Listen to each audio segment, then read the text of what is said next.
Go. Wonderful. Okay. So glad to see so many smiling faces here today.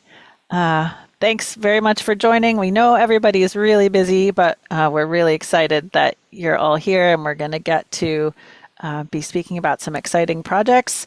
My name's Heather Toma, and I'm the provincial animator for the Ontario chapter of the Coalition for Healthy School Food. And I'll be facilitating this webinar today. Sarah Keys is also here alongside me, who's the Ontario lead for the coalition. And we're going to start with a land acknowledgement and just give some thanks for the places that we're all calling in from. I am calling in from land that's on the traditional territories of the Mississauga Anishinaabe near Cobourg, Ontario. And this is a spot near my house that was very sunny this morning that I'm very grateful for, alongside the minus 28 temperatures. So just really giving thanks for the seasonal change and the cycles that we are all a part of as we're connected with food growing, food preparation, celebration, and community, and the collaborative aspect that this work entails, and the connection to the land and those who have come before and are continuing to do work caring for land as it brings food to all of our tables and to all of our classrooms. So thanks very much for being here, and feel free to introduce yourself in the chat and name the organization or the territories that you're arriving from. Okay, so we are really excited to have 5 speakers with us today who are going to share some excellent projects, and then have space for discussion about those projects, and also hear from those of you on the call about what's happening in your regions with the School Food Infrastructure Fund allocations. So I'll start with a bit of introduction in the next couple slides about the Coalition for Healthy School Food, and then we'll do a short overview of the School Food Infrastructure Fund itself. For those who, some of you will have been very involved in this process, others will be new and coming to learn more about it. So we'll just do a bit of an overview there. And then we'll have the 5 speakers share about their projects in order, and then we'll have Q&A time at the end. So feel free to put questions in the chat, or to just make a little note and save them for the end, and we'll have an open space for all the different speakers to respond to various questions. So just to say a little bit about the Ontario Coalition for Healthy School Food, we're hosting the webinar. We have 4 key objectives that we are working with through the coalition, all really around raising the public profile and value of school food across the province, using collective action campaigns, and then sharing information about best practices and highlighting projects like we're doing today. And really the creating shared spaces, encouraging self-organizing initiatives. So there's things that we're doing provincially, but we're also really excited to help support things that are happening in different regions. And one piece of that, which you may also be aware of, is our advocacy work. And we're doing that on the federal level with the coalition nationally, which is over 375 member organizations and over 150 endorsers across every province and territory in the country.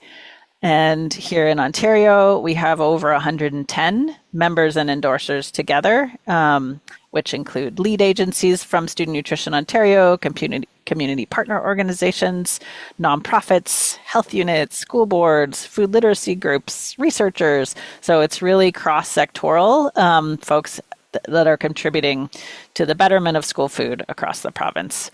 And so that's what we're doing. So today we're speaking about the School Food Infrastructure Fund. And some of you, as I said, might know all kinds of details about this already, but just to speak to the fact that it was funding that was launched about just a little over a year ago, September 2024, and it's federal funding, just over $20 million.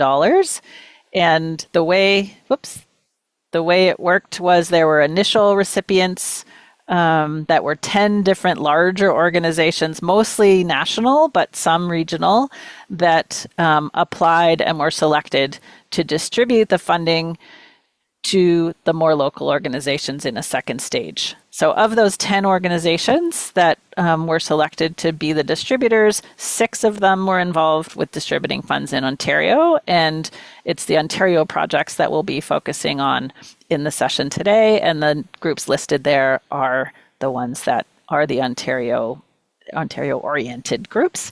And we have representation for most of them in the projects that we're sharing today. So the fund, just to say a little bit briefly about it, it will get more detail as we talk about the individual projects, but really the main focus was to support infrastructure and equipment, and that really was to increase the capacity of community organizations to produce, process, store, and distribute food for school food programs. And just to make a note that within the parameters of this project and this funding, school food programs are specifically named as programs that provide children and youth with meals and or snacks at school, often at no to low cost. So really looking at the equity component of the programs that were being supported. Another goal is to strengthen the wider community and local food systems. So really looking at multiple levels of work, looking at the school level, but also how do these projects support the wider food system? And I think we'll hear from folks today about how that actually happens in these projects, which is really great. And then also the priority was focused on to be able to serve schools that are attended by low-income families and visible minority and Indigenous communities. And so that is also a focus of several of the projects we'll hear about today. Great. And so just to say a bit more in detail as an overview before we dive into the specifics, you can just see here the types of things that were awarded funding. As we've heard bits and pieces from different projects across Ontario, these are the range of different things in terms of building renovations and warehouses, food storage and transportation, food growing equipment. And I think that one of the great things here is it's both indoor and outdoor equipment for food growing. And then just to name sort of a range of the different organizations that we understand have been funded, these types of groups. And it will be great to hear from folks on the call after we have the presentations to hear from some of you as to what types of organizations you're a part of that received funding. So, and then as you were able to see in the invitation for the webinar, we have 5 speakers today, and these are their organizations and the projects that they'll be speaking about. And we will start with Vivian. So, great. So, Vivian, if you want to go ahead and share your screen.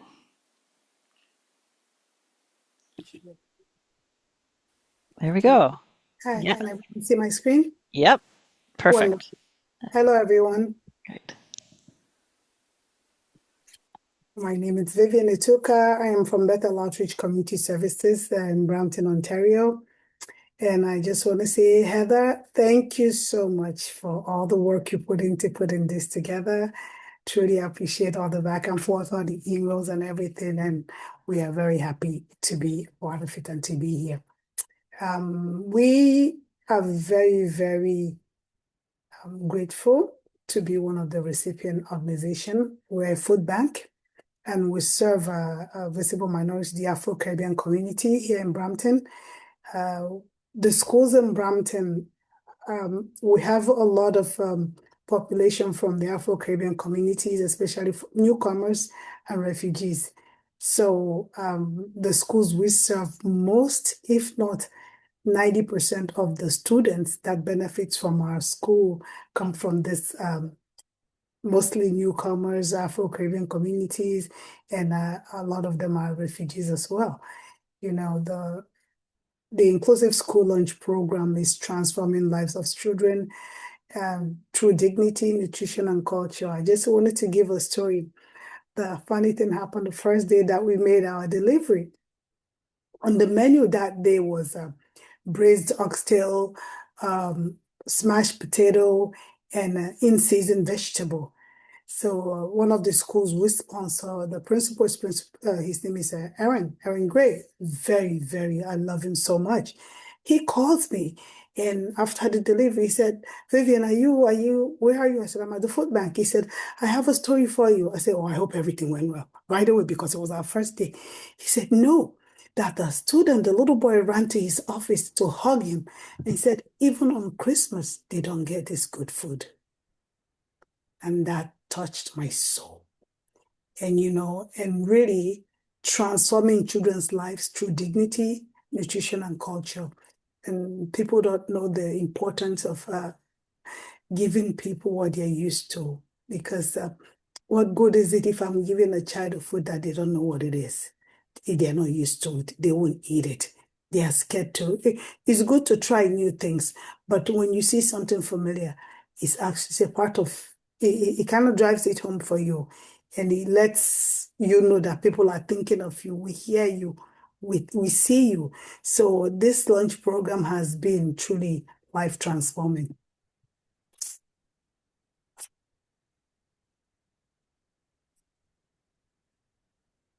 We are grateful truly to be in recipient. When we got approved, we were looking to upgrade our, well, we didn't have a kitchen, it was a kitchenette, actually.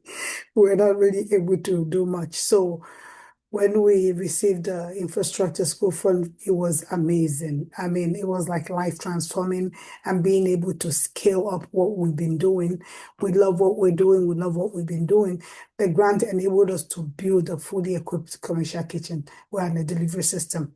With this grant, we were so glad we were able to purchase a truck, a mini truck, which enables us to do the delivery to the schools. We have an industrial fridge, industrial freezers.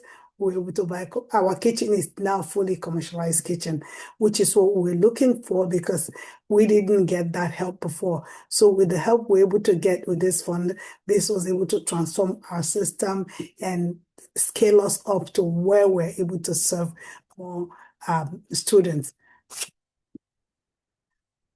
BOC has expanded from serving 20 students daily to serving 100 students daily. This is amazing. It's a 400% increase, and we wouldn't have been able to do it without this fund. So this fund is extremely impactful. It's doing what it's meant to be. We are serving more students than we didn't know we were able to serve 100 students, but we knew that if we get the help, we can scale up and do what needed to be done. So we're extremely grateful to be a recipient of this funding. And the thing about getting this funding and doing what we're doing now, the growth is so much. The demand is extremely high. We have right now, each school, I think I have about 45 students on waiting list wanting to get on the next school year list for this school because what we are approved for and what we can serve now, we were doing 20 before without this fund. Now we're doing 100, which is a lot. But we love what we're doing. But now the waiting list, everybody's on the waiting list. People see the program is all about, what it's doing, and the food, the dignity in the food and the cultural aspect. So it has made us now, we have a waiting list we're getting emails every day. Can you add our school? As parents are asking, can you add my kids? I said, okay, we're putting all this together. It's going to go in our report. So next year, we're able to hopefully take more students and have it grow. The demand is amazing and it's awesome and we love it. So it's doing what it's meant to do.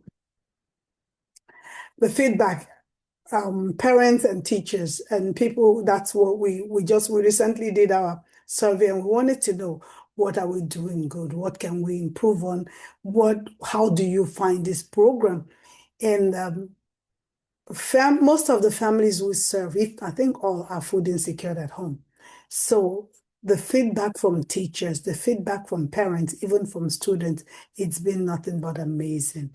And being able to see that the government, the country is thinking. I had a parent say, "So you mean the government can think of my culture and include me?" I said, "You're a part of Canada.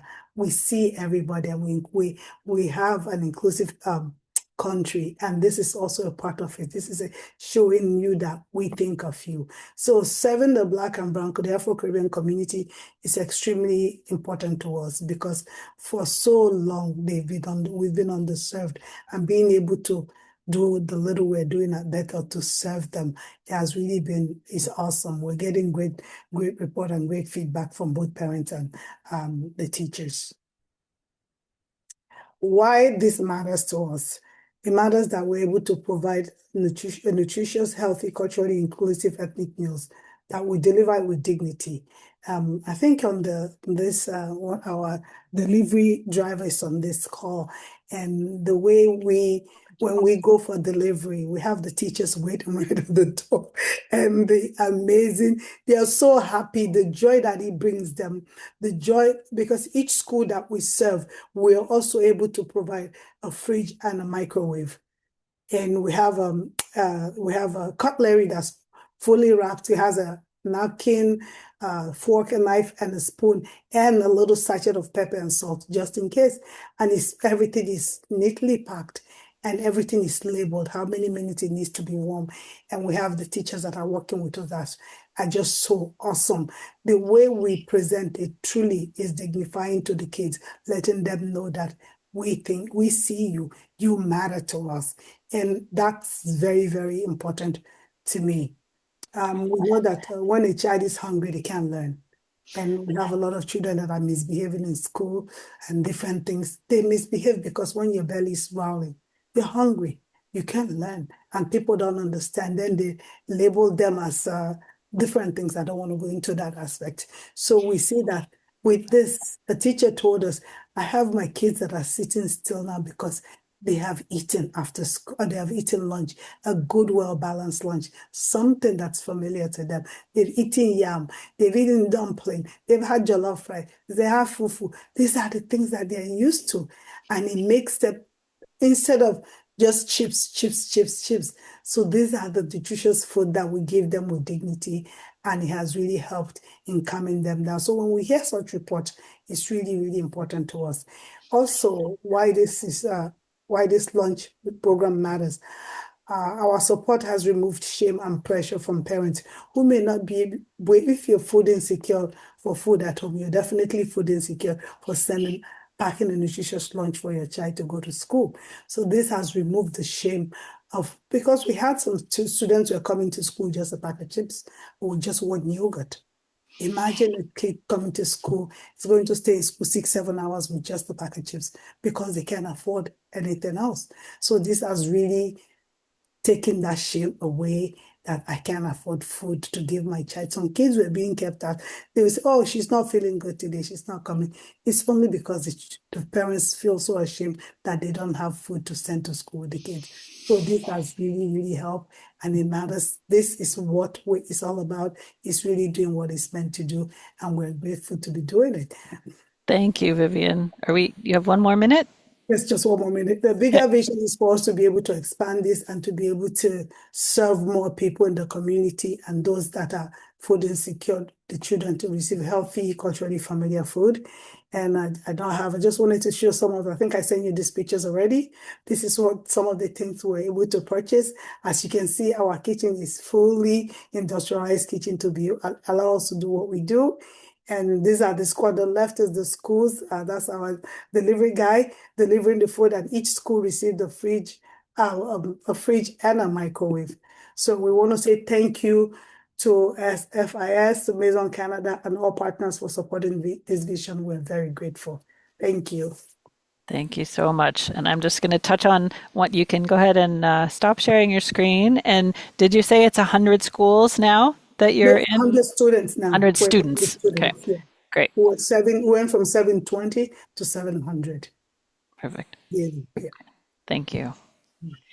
Okay, Erin, you are next from Nutrition for Learning.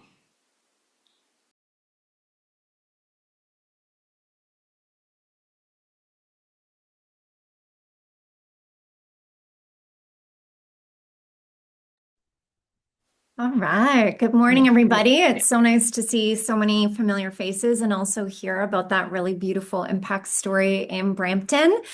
Nutrition for Learning is one of the student nutrition partners, one of the regional partners, working in partnership with the Ministry of Children, Community and Social Services here in Ontario. And we're really excited to tell you a little bit about our project, which is extremely simple through the SFIF grant. But Nutrition for Learning has been operating, next year will be our 30th year providing school nutrition right across Waterloo Region. So today we are in just over 180 schools. We are serving over 2 million meals annually, and our service delivery feeds all the way out from our dense, sort of more urban areas, all the way out to our rural partners. We are similar to just a handful of student nutrition partners in Ontario, one or two who are on the call today, I think, who offer direct delivery to our school partners through a small little fleet of trucks, which I'll talk about again in just a moment. Our programs run inside each of our schools thanks to thousands of volunteers, many of whom are students. And over the last year, we have put together an emerging leaders program comprised of youth 16 to 24 to really help us support the co-design and co-creation of our strategic planning and some of our program scale-up models, which we're really excited to be rolling out this year. Just to give you a sense of the size of our organization, our current operating budget is just over $3 million. We always say that for us to fully meet the need here in Waterloo Region, we probably would need to see an operating budget of closer to 6 million. This is our first time in our history realizing that we are not fully meeting the need. So we've seen such a profound spike in need over the last 3 years. And again, we're really focusing right now on scaling up impact. So for those of you who are also in the world of student nutrition, you know that the pandemic really interrupted some of those phenomenal, rootsy, community-driven, really meaningful meal programs. We saw a huge switch, of course, to some of what our last presenter described, yogurt tubes Okay. and, whoops, things like that, grab and go items, right? Single serve items. And our schools found that to be so much easier to manage with the limited resources during COVID. And what we found is that schools became very attached to that model post-pandemic because it was a leaner program to be able to execute. And we're really seeing the social impact of that for students. So our goal over the last couple of years in partnership with our youth leaders was to really understand how we can scale up program impact with the limited resources, of course, that our schools have. So we currently operate with a fleet of 3 trucks, of 3 different types of trucks, and this is the area that we serve. And so, what we've really been working on is helping our schools really understand the difference between food and nourishment. So, helping our school partners understand that food is there, yes, to support academic outcomes, but so much more, holding spaces where young people feel seen and included, as we heard from our last presenter from Brampton, and, where students feel that they're supported in being able to be included and able to participate and be involved in all things from athletics to creativity and, being outside, making friends, building those social networks. So we're really working hard to bring back and elevate warm and plated meals and reduce the number of grab and go snack programs that we have in our current schools. really helping schools find strategies to serve meals in community. And when we say in community, that includes staff. We know when staff join the meal that creates a really special impact for young people, especially at the high school level. Helping schools hold device-free settings to enjoy meals in community, and really elevating our school partners' access to resources, simple things like small appliances and the resources that they need to scale up the impact of their meals. So something that's always been important for us at Nutrition for Learning is really leveraging economies of scale, not just here in our region, but asking ourselves how we can link arms with partners in our surrounding regions to improve our opportunities to procure really meaningful local produce, locally produced food, how we can work together with producers and manufacturers to create custom products that fit the bill for our demographic and beyond.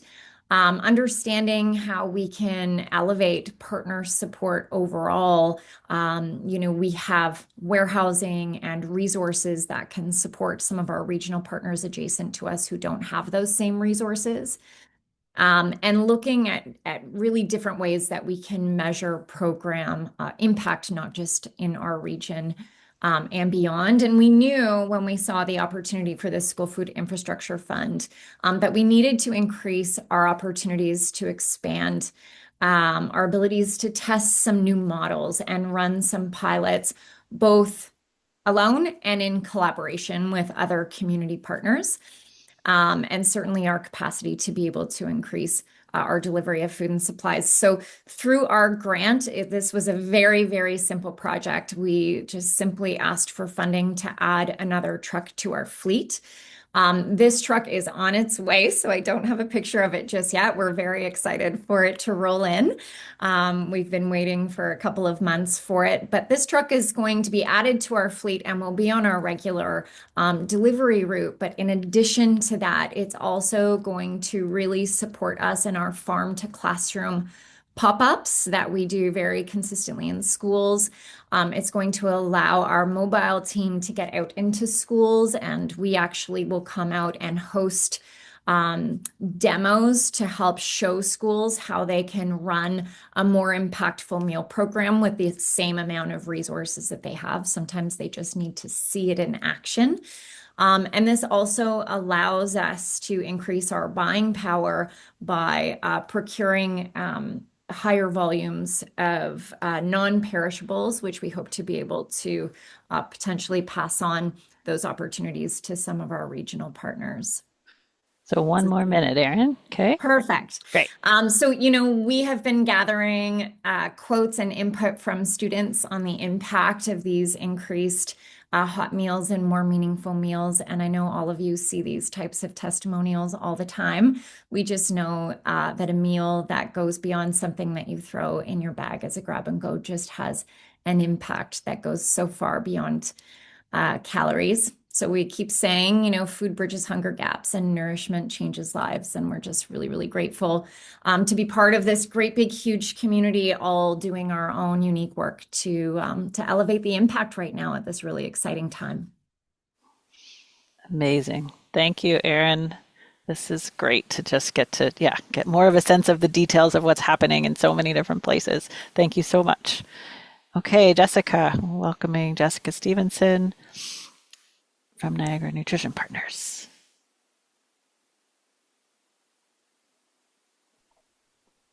All right, can you see my screen and hear me? All good? Awesome. So I'm Jessica Stephenson, and I'm the Program Director for Niagara Nutrition Partners, which is also locally known as NNP. We coordinate 218 student nutrition programs across our 12 municipalities in Niagara. And these programs consist of a healthy breakfast, lunch, and or snack, and 24,000 plus students access this food daily as a result of all of these efforts. It's really important to mention that all 4 school boards in our region participate, making it a really true community effort, and approximately 1,000 plus frontline volunteers that I like to call hunger heroes work the front lines. Some schools invite service clubs like Rotary, parents, and corporate groups to provide hands-on assistance which makes for a really impactful mentorship opportunity. So in short, Niagara Nutrition Partners applied for the SFIF grant through Breakfast Clubs of Canada. And we asked to purchase and install a fully outfitted industrial kitchen and to increase the efficiency of our warehouse space. So the kitchen would be crucial for processing, preparing, and packaging food items from local farms and food recovery projects, while the warehouse was intended to serve as a central hub for storing and distributing those items to schools and other program participants. We knew our current location was not feasible for this kind of growth, nor was it central enough to be fully utilized by our volunteer contingent. So NNP spent months searching for a new address central to all the 12 municipalities that we serve. And it needed to be industrial enough to house what we were looking to build through the SFIF grant. We realized really quickly that most industrial spaces are 4,000 plus square feet, and that size made fair market rent well out of our reach. We also needed to consider that anything we installed required negotiation, as trade fixtures and proprietary exclusions were in our lease so that we could retain the ownership. This was a non-negotiable and part of our grant agreement once we were approved. So word got out into our community, and many folks from all different types of businesses stepped up to help us find something. A local developer offered us a 2,000 square foot space in an industrial plaza right in the middle of our region. It was the perfect location and met most of our criteria. He was even providing monetary donation back to us in lieu of a portion of our TMI. The only problem was it wouldn't house the kitchen we needed. So we pivoted and made an ask for a 30-foot industrial kitchen trailer that was treated as an extension of our building. We're grateful that Breakfast Clubs of Canada saw our vision and provided patience and flexibility while we made the needed changes. The landlord has graciously offered a parking space for the trailer free of charge, and we're thrilled that the 30-foot trailer will remain NNP's property as an asset that moves with us when and if the time comes. So we already have meaningful collaborations with the Bridge Food Rescue in Niagara Falls and Tableau de Chef, both of which share our vision of reducing food waste while increasing access of food to students. Through these partnerships, recovered food is transformed into healthy, ready-to-serve meals that reach schools across our region. A prime example is the Soup Project, which is currently active in both elementary and secondary schools in Niagara, and it allows us to bring hearty, comforting meals directly to students who benefit from them most using recovered food from high-end restaurants, hotels, and it's all cooked by volunteer chefs, which is amazing. We're also often offered seconds from local farms. Some schools have capacity to accept this product and bake muffins or other items, but most don't due to lacking infrastructure. These partnerships demonstrate what's possible: less food waste, more students fed, and stronger community connections with both the agri sector and the hospitality industry. There's so much more we could be doing here, but existing barriers make growth difficult. And I'll talk about those barriers more in a second. We also have strong partnerships with our local farms. So once a month, in partnership with First Ontario Credit Union, we send out 300 plus bushels of apples free of charge to schools. These bushels are delivered by 56 community volunteers direct to school doors. This farm fresh produce is offered in addition to what is available on our online vendor platforms, which can be very expensive. The donated farm produce stretches struggling school budgets and provides an educational opportunity showing that fruits and vegetables have a life long before the grocery store shelves. It makes connections to our local agri sector visible for students who might not normally have the chance to explore these avenues of healthy eating. Again, though, there's so much more potential in this, and there's opportunity to expand, but the missing link has always been infrastructure. The potential is here, the partnerships are here, the food is here. We just need kitchen and warehouse capacity to bring it all together. So the challenges are accurately represented in these two pictures. Picture one shows our old location's single man door that we have to hand bomb our product through one by one. And picture two is the number of volunteers needed to ensure this happens in a timely manner.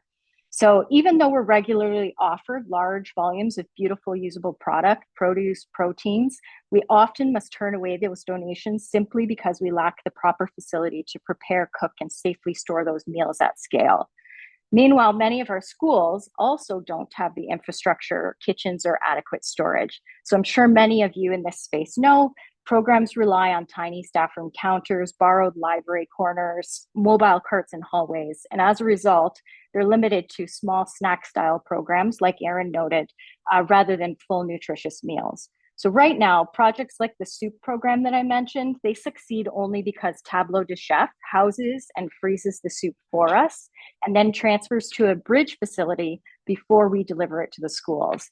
This adds multiple extra steps, more transportation, more coordination, more time that our team and volunteers could instead spend cooking and getting meals out to students. So without our own kitchen and proper warehouse, our impact is and was capped. Farmers and many others really do want to donate. They really do want to support student nutrition programs. We just have to make it easier for them to do so. So here we are, the solutions. A new space will be outfitted thanks to the SFIF grant with a fully functioning warehouse, complete with a rolling door, pump tracks for pallets, fridges, freezers for storage, and ample shelving. And the 30-foot industrial kitchen will be crucial for processing, preparing, and packaging food items from local farms, while the warehouse serves as a central hub for storing and distributing those items to schools and other program participants. As noted earlier, the Farm to School program expansion aims to stretch school budgets further, provide healthy fruit and vegetable options, help to develop local food intelligence, skills and empathy among students and their parents, and to make those connections between local food producers and consumers. Ultimately, we hope that after learning where real food comes from and how important food production is, more children will enter farm careers to ensure our strong local food future in our region, and perhaps they'll purchase directly from this sector. We now have opportunity to accept bulk donations and new seasonal food options because the space allows us to do so. And here we are with the 30-foot industrial trailer. So this industrial kitchen trailer is a mock-up of what we'll receive. We don't have it yet. We're still in the process of having it built out and delivered. But this kitchen trailer will be outfitted with industrial kitchen equipment that meets public safety health standards. It's big enough to host volunteers and students.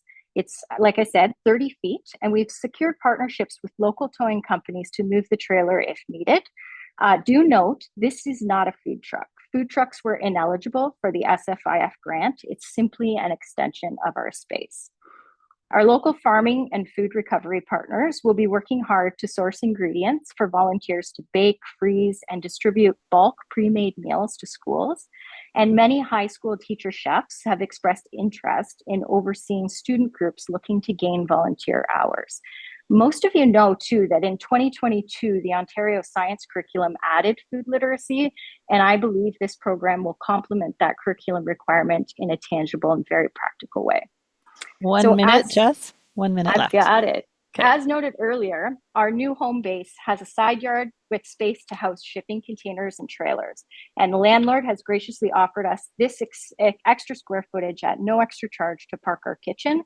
It's a great location with high visibility, and the trailer will be wrapped with fun Niagara Nutrition Partners logos and colors. The signage was covered by an anonymous donor because it has to be separate and apart from the SFIF grant, as the signage was not eligible. We're forever grateful for BCC and their willingness to work with NNP to bring this all to life. The heart of the initiative is actually really simple: support local agriculture, food sectors, recover food that would otherwise be wasted, and transform it into hearty, meaningful meals for students, allowing them to eat, learn, and succeed. Wow, thank you, Jess. Oh my gosh, that's our new motto. Where do you park your kitchen? And just travel around the region. This is amazing. Thank you so much for sharing about that project. Wow. Okay, next we have Sunday Harrison from Green Thumbs Growing Kids.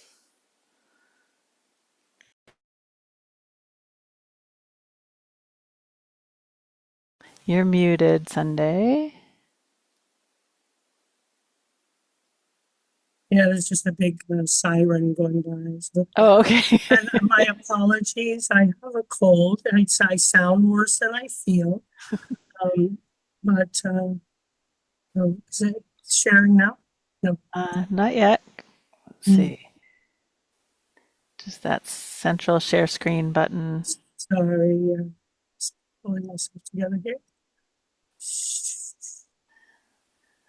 It always works perfectly in the test. Right?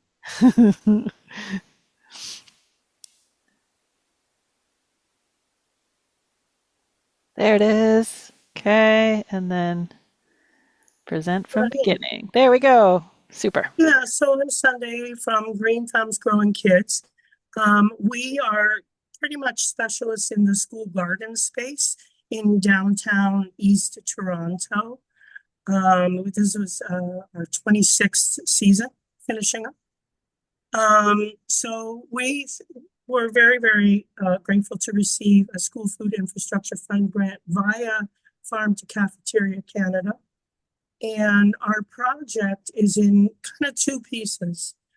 And we're serving 10 schools with this project to varying degrees because we have very deep relationships with some of those schools. And the other schools are new. So the infrastructure fund will actually help us expand into new schools. They're all in the top quartile of need in terms of how TDSB, which is our school board, rates student learning opportunities index. And so the needs are high. It's based on income, family income, single parent versus double, and education level of family members. So the project, the sweet potato project, cleverly named by one of our partners, from slip to chip, because the slip is the part of the plant that you put in the ground. And we were really keen on this because sweet potatoes are a good fit with the school garden year, which is a lousy fit with a lot of crops. You plant them in early June, you water them really well for that month, and then they just do their thing most of the summer. In the fall, in October, those tubers are harvested. So there's a lot of engagement on both ends of the season, and it's a very cross-cultural crop. The idea to turn them into chips, one of the other presenters was like, "No more chips," but actually we thought it'd be pretty cool if kids plant and harvest sweet potatoes and then get to eat a chip that's actually healthy. So we're working on all of that, and very grateful for this fund. This was me picking up the slips from Dr. Primomo, who dropped them off to me in Toronto. He is the developer of the Ontario variety of sweet potato called Radiance. So it's a local Ontario crop, even though it is tropical in origin. And so this is 1,000 slips. That's what that looks like on my cargo bike.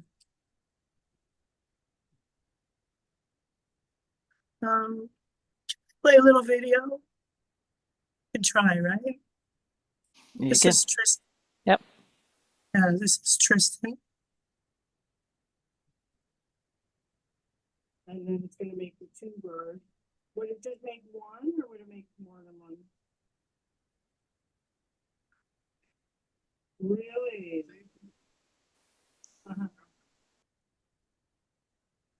It's only potato. Right.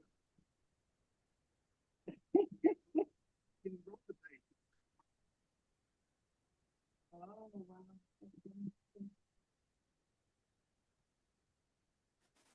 Yeah, but you've got the practical hands-on experience. 3 years. Yes. So let's see it. Let's see it go. Whatever you think. You're the sweet potato farm among us.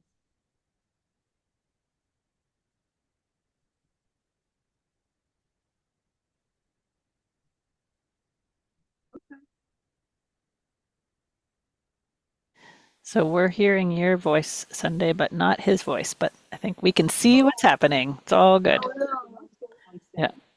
Oh no, I wonder why. I don't know what I'm doing. Oh, it's okay. I think we get a good sense from this. Yeah, I'm so sorry because we're just discussing. He's got 3 years of sweet potato experience. So I said, "You're the sweet potato farmer among us." Um, he's a Regent Park resident who's been with us for many years, since high school, actually. Great. Super.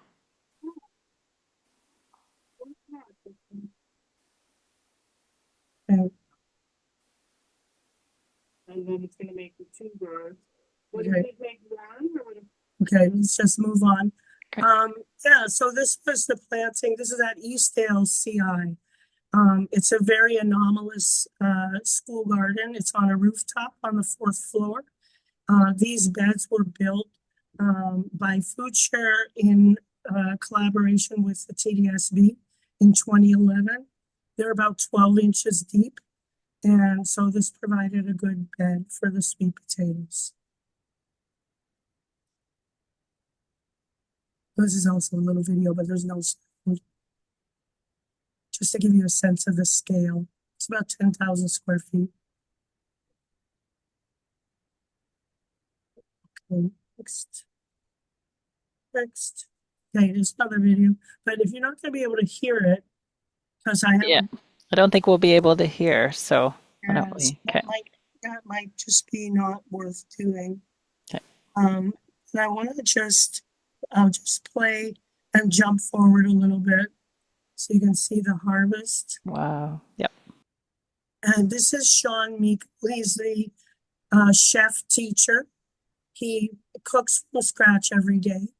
He's very excited by the garden, and he also teaches a class in the afternoon. So this was his class harvesting.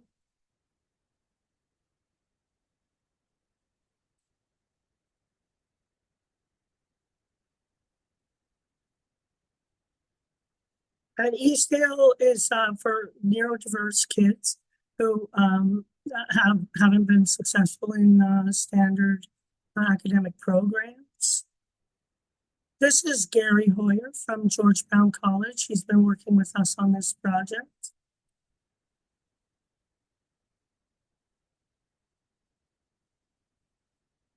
And this is Dr. Valerio Promomo from Vineland Research Station, who developed the Radiance variety. Sorry, I wish you could hear him.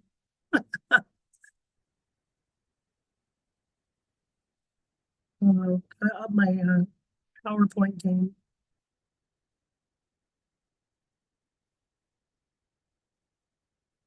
Okay, so this was the harvest on the left. That's the photo you would have seen.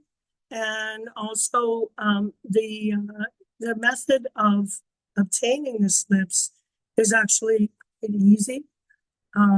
These are just grown in a pro mix, and it's pretty fast in the spring. So schools can now, once they've had a harvest, they can now grow their own slips for the next year's crop. This is the kitchen equipment, food processor and an air fryer delivered to Eastdale on the same low carbon vehicle. And secondly, the other project is for winter eating indoors. This is microgreens. These are speckled peas, available certified organic from Moms, sprouting.com. And so our project, funded by SFIF, is to set up these units, these growing units, in as many schools as that want them out of the 10 schools listed, and to teach them how to grow. This is basically a 1 week, maybe 8 or 9 days old sprout. You cut and they'll come again, and they'll even come again. So there's lots of, fresh raw green food here. that, a lot of kids would say they hadn't had anything else that was raw and green that day. So it's fun to have in a classroom and fit again with the food literacy curriculum. We're excited that food growing is a good fit with that, since that's our jam. And I think that's pretty much it. I'm sorry that my video wouldn't play because that was my time. That's amazing, though. I think it was great to see the action of things, even though we couldn't hear the sound. Thank you so much, Sunday. Oh my gosh, this is all energizing and inspiring. Thank you, thank you. Okay, so from Toronto, we're going north to Thunder Bay, and we have Erin Beagle from Roots Community Food Center. Hello. Let me bring up my screen, which is right here. Hold on, I'm going to exit that one. Place from the start. Great. Hi, everybody. Okay. I'm Erin. I work at Roots Community Food Center, the executive director here, and we have a grant through SFIF for building our school soup for students, free food for students program. Sorry, I'm going to try to go really quick so that everybody can go back to their day. But just let me just say, we have till 2:15, right? So you have time, great. And then we still have time for questions and answers. So yeah. So just to give a brief overview, Roots works in 5 main areas. We work with dignified food access, experiential food education, advocacy and income supports, supportive employment through urban farms, and wellness in aging. So there's a ton of things under the umbrella. This program brings together the food access piece and the food education piece for us. And we've been in this game for a long time, in school food cafeterias and doing free salad programs years and years ago and taking over the CAFs. And then officially in 2023, 24, yeah, we took over the CAF contract for the public board. So we operate in 3 high schools. We subcontract out the food service part of the high schools to a local company called Horizon North. They're local here. They started here, but they're actually across Canada in different ways. So that's the food service provider. And then our role in the contract is to engage the school community in the cafeteria, dictate the menu so that it meets the school food philosophy that we want to have in the CAF, and advocate for student food access. And then Horizon North just does the day-to-day of the ordering and preparing and the serving of food. So it's a pretty typical CAF, except that the food isn't, I would say it's like atypical as CAFs go. Like there's no fries on the menu. Burgers are like once every 3 weeks. Yeah, everything is made from scratch.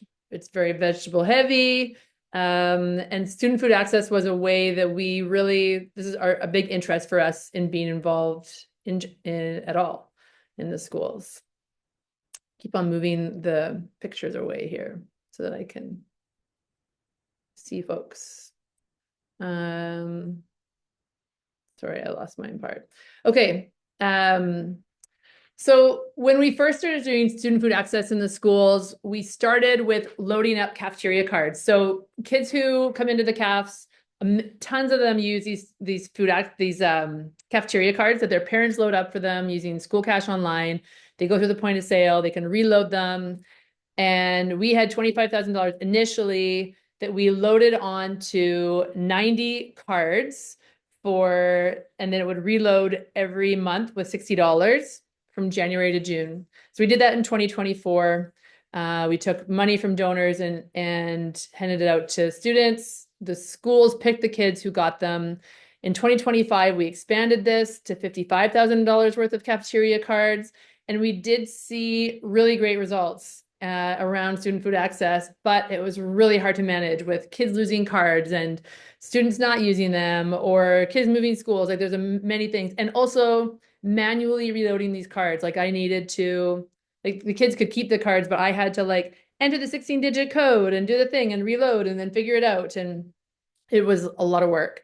And it wasn't universal. Like there's already these biases around who should get them, who shouldn't get them, who needs them, who doesn't need them. And so there's a whole bunch of judgment having to be made by the school community to try to get these cards into the right hands. So we've been trying to think up a new way to be more universal. SFIF came around and we thought that this is our opportunity to really switch it. First of all, some of the results that we have seen as a result of improving student food access. So we did pre and post surveys for the 2 years that we did these cards. And it's all very predictable. It's all what you hope to see when kids have access to school food regularly. So did it improve your attendance? 44% said yes, and 36% said somewhat. Did access to a CAF card decrease how often you skip meals? Overwhelmingly yes or somewhat. Did having access to the cards decrease how often you use the student breakfast or snack programs? And there are just about over 50% were yes or somewhat. Did you feel more ready to learn as a result? And this is overwhelmingly yes. Did you feel less stress about food while you had access to the cards? Obviously, these are all just like what we know are the results. And after we stopped doing the cards, after we did the second year of interviews or surveys, we quickly thought like we don't need to survey this every year. We know and understand. We just needed the data to be able to sort of prove it. Did it relieve financial stress for your family? Yes. So this year, instead of the cards, we're doing free soup for students. Right now, it is universal. It's a cost-effective way. It was interesting to see the other projects many of them doing soups. It's easy to make in large batches, and it's easy to get a lot of veggies in to them. So we like this. Right now, our costs for like a bowl of soup averages anywhere from $1.10 to $2.39 per bowl. Obviously, the higher ones have meat in them, and we switch between meat and vegetarian each time.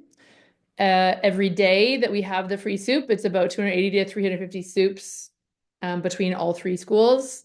And what I also love to just show people is that the sales from the CAF in general on those days has not been impacted. In fact, it's gone up slightly in 2 of the schools and gone down slightly in 1 of the schools. So kids are still coming to the school or coming to the cafeteria and buying food, even though there's free food for them for their everyday.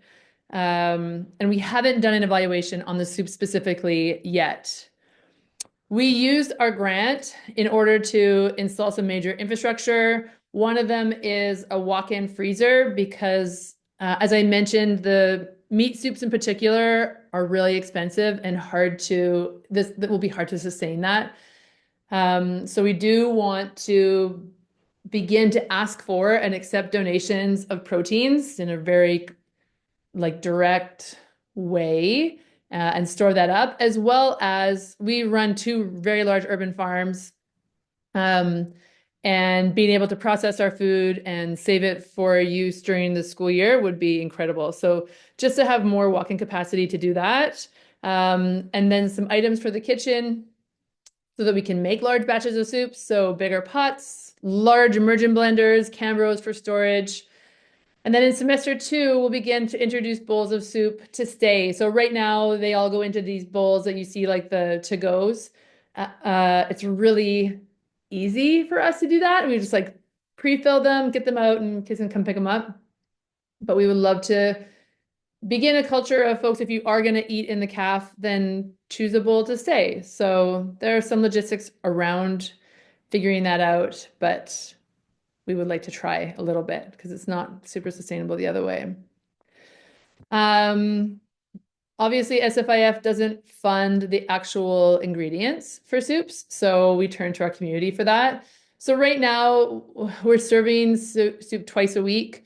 It's about $4,200 per month to do that. Just for November, that's just over 2,400 bowls of soup. The Red Cross of Thunder Bay is a very large supporter of this.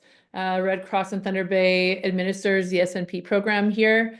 and have been really incredible partners just in really thinking out of the box and supporting student access and school food access in general. We have some corporate and individual donors who are getting behind this, and then different grants that are out there too. And so what's nice is that we're really only applying for ingredients and packaging for this kind of thing because the soups are made by the cafeteria staff in the thing, and that labor is already covered by our contract. It's also made in partnership with our students. So the pictures actually that I'm showing you are all examples of where we have worked with our classes. We have a schools team that goes in to make the soups together. So again, like getting the ingredients and sourcing them and prepping them and getting them back to the caf. And we really like to be able to do that with the different classes. In 2026, our hope is to secure more funding for all the ingredients.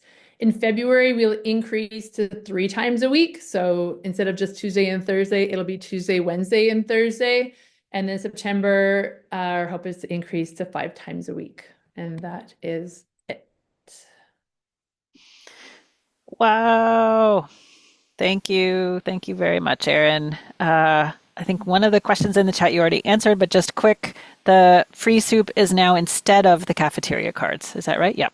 Okay. Instead of the cafeteria cards, that's right. Yep. There's still food for sale in the cafeteria, but the cafeteria cards are also still active for people who are purchasing them. But the soup is instead of for the ones that's for free. Because you were creating free cards for certain students, That's right. and now you're doing this, which is available to everyone. Yeah, universal. Great. And I think just the other thing what was I just going to say about that? Is that it's served right from the caf, and that was our other goal, is that everybody's walking in the same door to come and get food. So it's not like this way for cafeteria food and this way for free food. Yep. Great. Okay.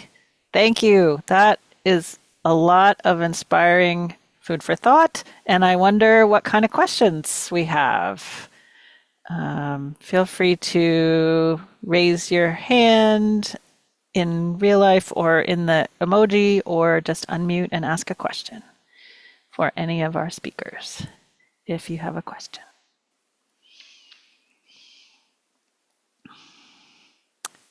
I could start with a question if Vivian is still here while someone else is thinking of their question.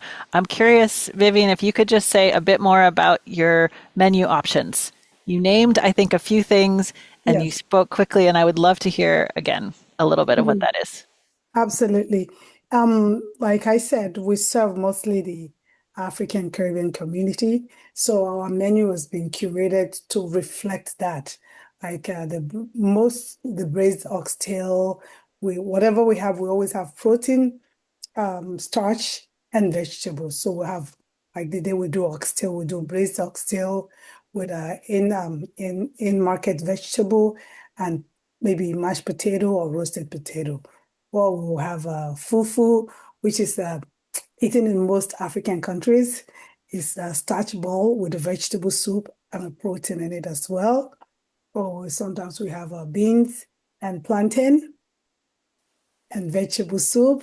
Or we have yam, which is eaten like almost again, both African Caribbean communities eat yam. Is one of the favorite food that's eaten mostly in the Afro-Caribbean households. So everything we have reflects our culture and the culture of those that we serve. Amazing. Thank you. Thanks so much for sharing that detail.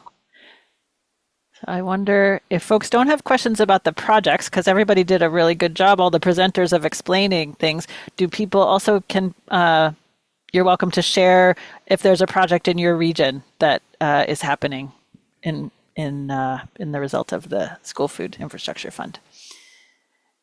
And if everyone is just taking it all in and soaking it up and doesn't have any more to say today, that's okay too. But I would be shocked, given how this group usually is, wanting to jump right in and speak together.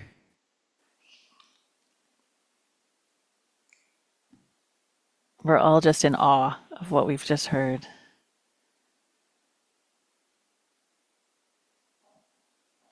Okay.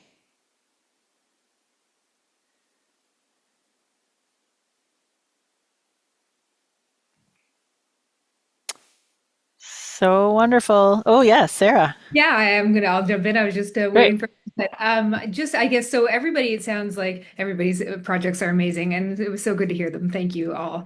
It sounds like all of, and we know that the School Food Infrastructure Fund funded the infrastructure pieces, and all the labor is coming from your organizations. Are these projects? How did you fund that labor piece? I guess, was it just you had staff already and you put it towards these projects? And will it be ongoing? Like, do you have enough capacity to continue it on past this year? I know Erin said you were looking for more funding. So if folks could speak to that, I'd be interested because they're such a great project. We wouldn't want them to see any of them end.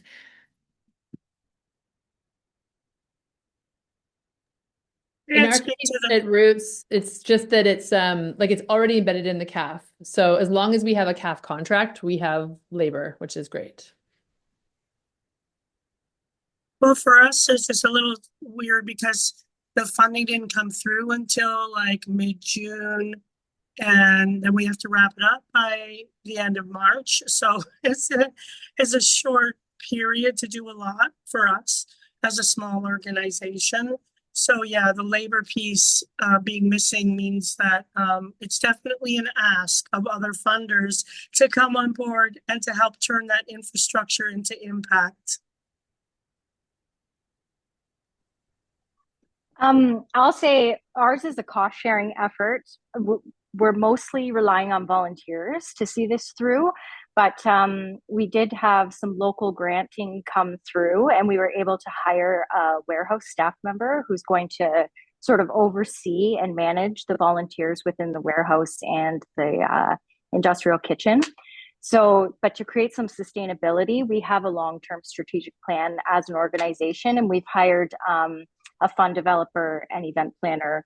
And part of her goal setting is to raise enough to sustain that warehouse position and perhaps add another warehouse member if it continues to grow. Thanks, everyone. Vivian? Yes, and Jessica, thank you for saying that's exactly what we did because we know that we needed chefs to continue because we do have a food bank that's attached to it. So we did hire, well, not hire, but a volunteer came on board for the next 2 years, a grant developer, because we are looking for funding to have if we can get two permanent chefs on site part-time. We have the food, it's already there. So the chefs will continue to develop because we do want this very successful program to continue. We don't want it to end. Thanks, everyone. Yeah, I guess that's just a good reminder that, the National School Food Program and the School Food Infrastructure Fund, super important pieces and really, really helpful. But we also need community funding and continued support at that level to continue these awesome programs. So. And it does, I think we could use this webinar, right, to help bring more funds in because I think these projects and the initiation of it is an example of what's possible and it can really help inspire, hopefully, additional funding to support going forward. Amazing.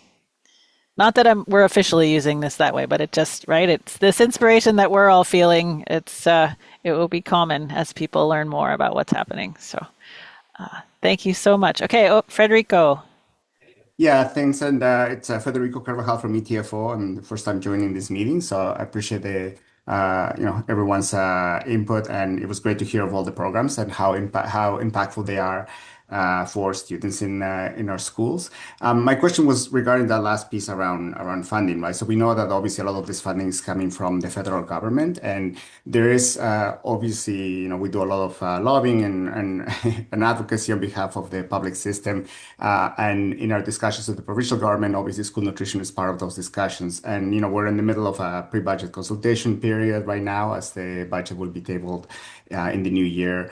So one of the questions I will have is like, what will we, if we wanted to lobby and advocate for some additional for the province to play a bigger role in these programs, then what would be the helpful piece that we're loving here, right? Because obviously more money is easy to say, but I'm assuming we're looking for like a sustained funding that allows those programs to have a bit of stability.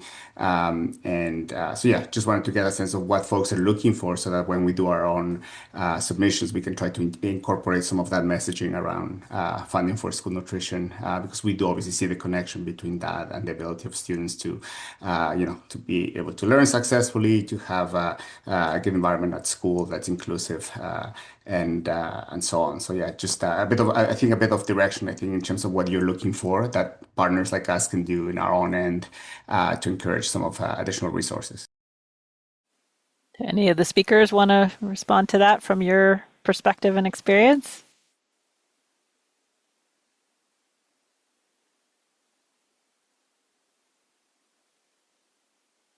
Oh. Well, we know that Ontario has fallen way behind in terms of per student funding overall in our system. So I think that unfortunately the food piece ends up being secondary to the education piece, but we need all of it. And with food literacy in the curriculum, what better way than to incorporate food into the school day, to feed students, to keep them, to keep their nutrition up so they can learn. But we also need smaller class sizes, and we need the missing funding to come into our school boards. And don't take over our school boards and eliminate our elected trustees. Make sure that we have the representation that we need. This is a democratic system, and we need parents to have a voice.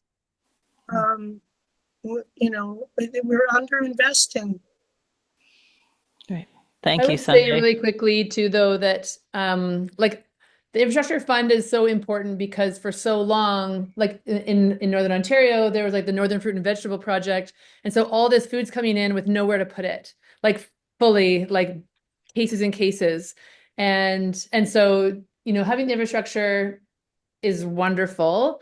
But it's having that's like that human capacity piece. And so really my hope is that like projects like this show a need, an impact. Like, how are we measuring impact so that we can show, oh, kids really do perform better. Here's how we've solved this problem that the Ontario government is grappling with, which is like better performance in schools and better test grades and better attendance and better graduation rates or whatever those are. And then begin supporting that with also labor, because it takes, like right now, SSPs are doing so much of the work in Ontario to like package food and get the breakfast programs going and do all these things, or volunteers, and that's not sustainable. It needs a human to coordinate this effort. So school boards, I think, can also work to prioritize this in their budgets. I think have a role to play in that, as well as, the coalitions that are giving the feedback to the federal government and to the provincial governments. And Erin, I was going to say something really similar about cross-ministerial support between the Ministry of Ed and the Ministry of Children, Community and Social Services. I believe that the Ministry of Ed has a huge part to play in this, in terms of, providing that extra set of hands, because in Niagara specifically, it's mostly staff run, these programs. So we have teachers, principals, EAs, all going above and beyond their typical day simply because they care and they see the need, but they really don't have the capacity to be doing it. So that's one piece. But the second piece is the infrastructure in the schools is severely lacking. And if we want to talk about a full, meaningful, hot lunch, hot breakfast type program, then we need to get full kitchens into the schools. And I guess it starts with the new builds. When you're building these mega schools, you're amalgamating smaller schools into a mega school. Consider a school kitchen to support these types of programs, because right now that's just not happening. Awesome. Thank you, Jess. I'm just realizing this is great. I'm so glad we got this information in. Just to say also that within the coalition, we're working on our pre-budget submission as well, and that's going to be drafted later this week or early next week. So we're going to be asking the province to match the other provinces and territories, which right now we're down. I think someone already mentioned that. We're close to the bottom of the provinces and territories. And so I'm going to be requesting that the funding that comes in from the province go to the median and increase our place in the hierarchy. I'll say that's not the best word, but so we're working on that now, and it'll be out for review very soon.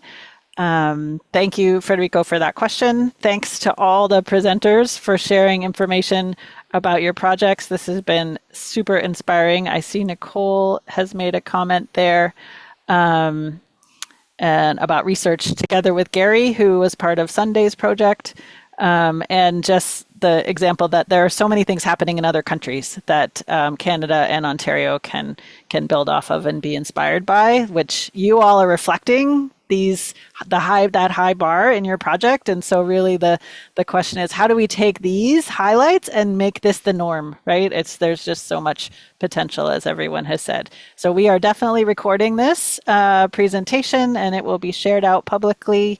So you'll be able to share it with your networks and others.